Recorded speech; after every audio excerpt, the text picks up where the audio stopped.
Good morning and welcome to Redeemer Lutheran Church. I'm Pastor Gary Lodeholt.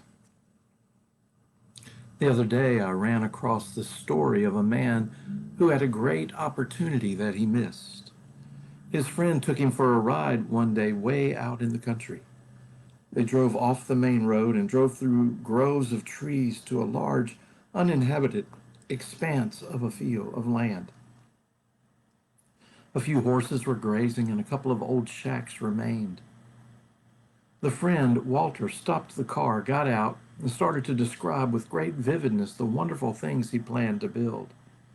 He wanted his friend Arthur to buy some of the land surrounding the project to get in on the ground floor. But Arthur thought to himself, who in the world is going to drive 25 miles for this crazy project? The logistics of the venture are staggering. Walter explained more to his friend Arthur.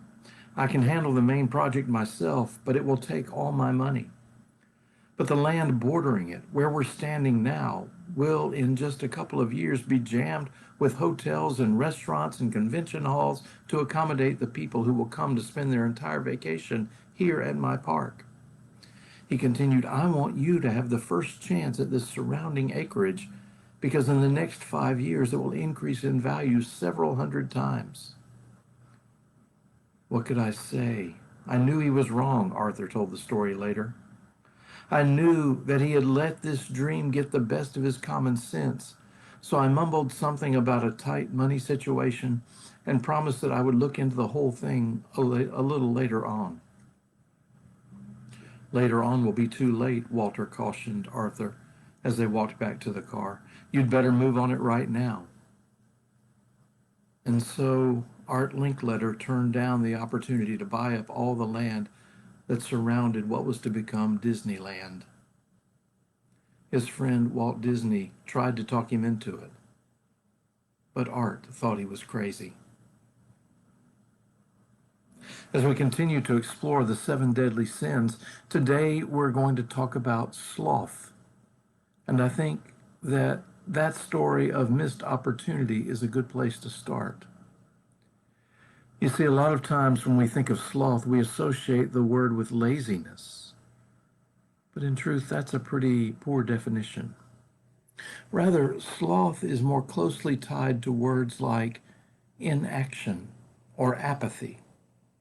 Sloth is when action is called for, but no action is taken.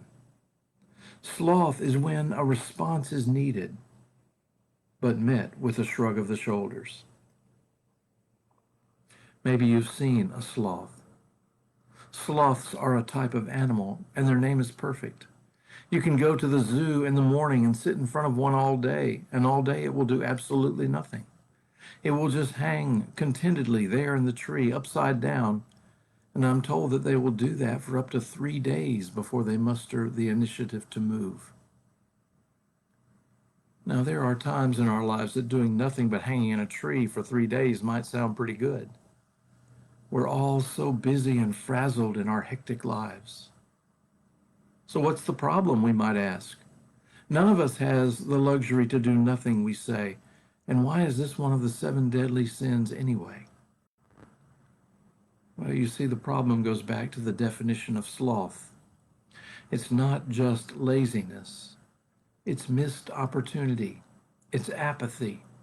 It's indifference. You see, the point is that we must care about our faith. It's a sin to plod our way through life just existing when we ought to be out in the world working for God, caring for the outcasts, widows, orphans, and the poor. That's what Isaiah was talking about. In the wilderness, prepare the way of the Lord, make his paths straight. The call is to serve, to sacrifice, to work for God's kingdom. But the truth is that many of us, too many of us, just don't care enough to bother or to try. And it makes a difference. Here's an example of how.